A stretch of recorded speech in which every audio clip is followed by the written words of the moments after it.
Hello, this is Mark here at Gary's Guitars in Portsmouth, New Hampshire, and I'd like to talk about effects loops today. There's a lot of opinion out there, there's a lot of written about it, a lot spoken about it. I'm going to add what are my opinions, and hopefully they can help you make a decision along with all the other opinions. So, what is the effects loop? Um, we think of a very simple amp, like a tube amp, for example, or you have a front end and a power end. You have the preamp and the power amp section. And in most tube amps, you have two stages. You have a preamp, you have the phase splitter, and then you have the power amp. So the effects loop enables you to put your effects not at the beginning of the chain. So you plug your guitar into the input and the amplifier, and that's the very beginning of the chain. And that is meant for a signal, especially on the vintage amplifiers. That's meant for a very high impedance, very low wattage signal.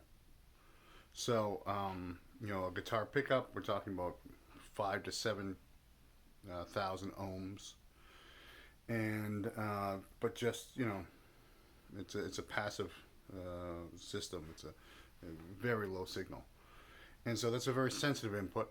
And then that goes to a preamp, which gets it up there in power, and then that goes to the next stage and the next stage.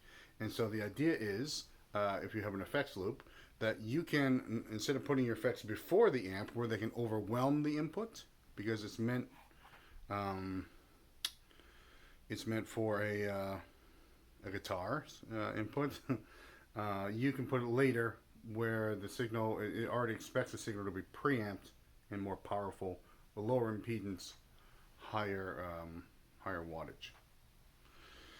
So let's give some examples of this. So, for example, I use mostly vintage or vintage style amplifiers, tube amplifiers usually, and they often don't have effects loops because amps didn't have effects loops until the 80s, I guess. I don't even remember when and they were, people thought, well, what good is that? As a matter of fact, a lot of people have effects loops in their amps and they don't even know they're there because when you're not using them, they're just out of the signal. So the conventional wisdom is to put your to put your distortion, your loudening pedals before the amplifier, so before into the guitar input, and put your modulation kind of pedals into the effects loop.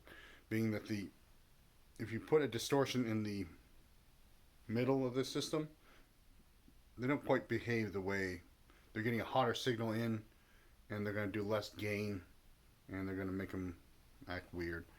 And that's kind of true. That's a good way to look at it. Ooh, wow, there's two kinds of pedals, and we use an effects loop for one and put in front of the amp for the other. Some people only want to use the effects loop, and some people, like me, never use the effects loop. But I'm not saying that's a good idea for you. I would say this, and this is why this whole talk has come up. Someone who's a regular customer said, "Oh, my amp is there's something wrong with it because I can I can only turn up to 2 and it just distorts in a really bad way and gets honky and crackly and I happen to know this fellow is he is a pedal enthusiast." So my question to that was, do you have a dozen pedals in front of it? In which case you have a dozen preamps. And a lot of pedals have an output gain that really doesn't change anything other than the output level.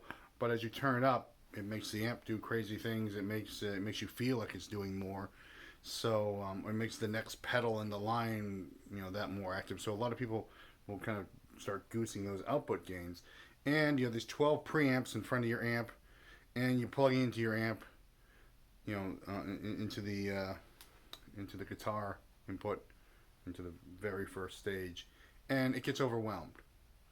So if you're a pedal fiend, then an effects loop may be for you, because now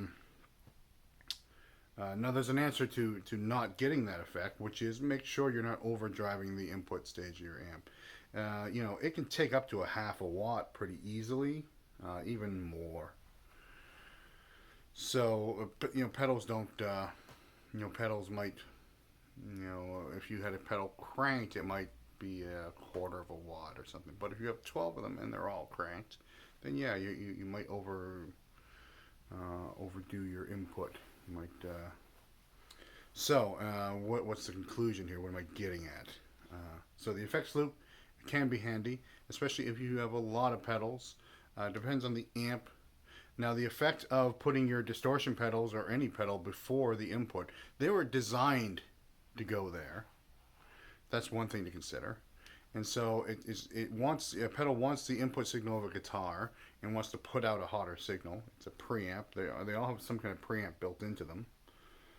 So they are designed to take that input. There's a lot of pedals from a lot of makers right now, so there's a lot of different designs. The effects loop can be handy. Is it a necessity? Because we have some people go, oh, no effects loop, not for me. You can get by without an effects loop. Rock and roll did. For Jimi Hendrix didn't have an effects loop. Rock and roll got by without an effects loop for quite a long time. So back to the conclusion here. So your input is sensitive, so don't overwhelm it. If you have 2 or 3 pedals, you don't have to worry about an effects loop. If you have a lot of pedals, maybe you should use an effects loop, and maybe some pedals should go to the effects loop and some should go to the input. No magic bullet in this case, but I hope that was helpful, and thanks for watching.